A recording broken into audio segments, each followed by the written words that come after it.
Hello and welcome to Growing Older and Wiser. I'm Krista Gibson. Well, we're fresh off the Democratic National Convention. It ended last night. I'm recording this on Friday, August the 23rd. And I think many of us who watched it are still, kind of reeling from the level of enthusiasm and joy that was there. But one of the things that also is showing up, and is what I want to talk about today, is handling criticism. Now, if you subscribe to my other newsletter, Living with Grace and Ease, I wrote about us being less judgmental and less critical in our lives. Well, today I want to talk about how do you handle criticism, right? And as we grow older, there are ways in which we are criticized in ways we weren't criticized when we were younger. Now, one of the things that I immediately thought as I was watching the convention and I saw the different family members getting up on stage and being with their loved ones who are running for political office, I thought, oh boy, I hope they take them aside and help them understand the kind of criticisms and attacks that are probably going to come their way, because unfortunately that's how many people handle politics, is with aggression and attack. And one of the things that was immediately being attacked is Gus Walz, who is the 17-year-old son of Tim Walz, who is running for vice president along with Kamala Harris. And at one point, when Gus's dad was on the stage, Gus just started pouring tears. He was so touched. And he stood up and pointed and said, "That's my dad, that's my dad." And there were times when it showed the two of them hugging and the affection that they have for one another. Well, the criticism started right up, and the criticism is, what kind of a boy, what kind of a man has Tim Walz raised that he can be emotional like this, and blah, blah, blah. We want strong sons, and, if this shows how Tim is going to be, we don't want him in the White House, blah, blah, blah. They just so boring. Anyway, hello, a man can be both tender and loving and kind and compassionate and strong and able to stand up for himself and other people. The two are not mutually exclusive. So what I want to talk about with us is, okay, right away the criticism started, and so I hope that they're working with Gus, the 17-year-old, to help him incorporate and understand. One of my favorite statements, and this is what we all need to learn, and it's what I want to talk to you about, which is, "What you think of me is none of my business." It's the title of a book by Terry Cole Whitaker, which was written way back in the 80s.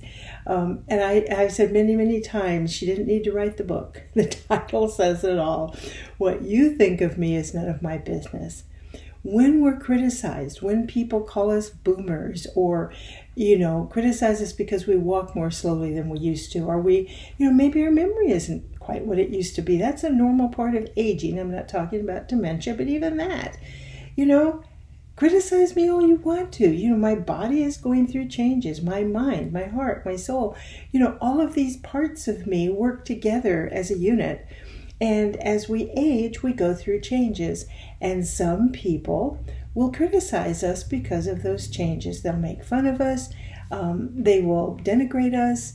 They will say we really aren't worth anymore. Just get rid of us off the scene.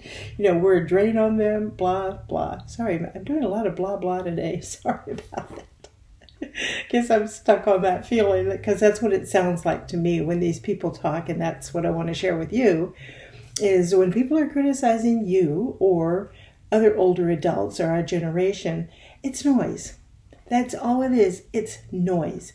It's other people sharing their thoughts and feelings, and frankly, it tells us more about them than it does about us. What we need to do is be truly comfortable with who we are, be true to who we are, and be able to hear those things as noise and just say, okay, that's somebody else's opinion.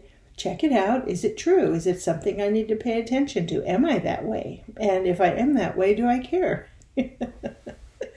So you go within, you find out, is it true or not, if you even bother listening. And then if it is, decide what you want to do with the information, if anything. And if it's not, toss it, Other people's opinions are only that. They're their opinion, their observation, and it truly has nothing to do with us. I'll never forget when I started my first newspaper, 1985, Seattle, Washington, called the New Times, and I had my first 10,000 papers printed and took them and distributed them in all the coffee shops and places they needed to go. Got home, got a cup of coffee, sat down, and I was just so proud of myself because I had done it in a new city where I didn't know people, I didn't have a bankroll, nothing, right?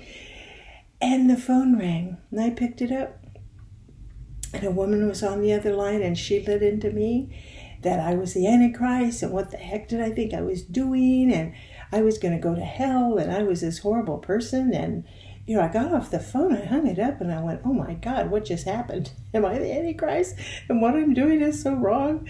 And the phone rang again, and I thought, oh, do I need to pick it up? So I did. And it was Reverend Ernie Forks, who at the time was a minister with the Centers for Spiritual Living. And and I said, oh, Ernie, just like that. And he said, you too, huh? And I said, oh, did you get a phone call? He said, oh, yes, because he had done a column for me. And he said, Krista, he said, here's what I can tell you. When people criticize you, is it has nothing to do with you, has everything to do with them. And people don't criticize you or bother you unless they have some form of fear and they're afraid you're going to make a difference. Well, that was all I needed to hear. And from then on, of course, I had mounds of criticism because anytime you put yourself in the public eye, you're going to get criticized. It's just people project their stuff onto you. And I just kept saying, well, you believe I'm going to make a difference, so thank you for the energy. And I think it's true of us as the elders in the world right now. We are making a difference. We have enough history. We have enough inner power, enough understanding that we can and are making a difference from wherever we sit. We may not be out in the limelight like the younger people are, and that's okay. We don't need to be. We can make a lot of difference in life just by being who we are and being true to who we are.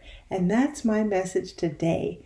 As an elder, if you're criticized, if some comes your direction from family, friends, or the media, just say thank you very much for pointing out my strengths. I'm proud of who I am, and I'm going to continue living my life. Okay, see you next week. Bye.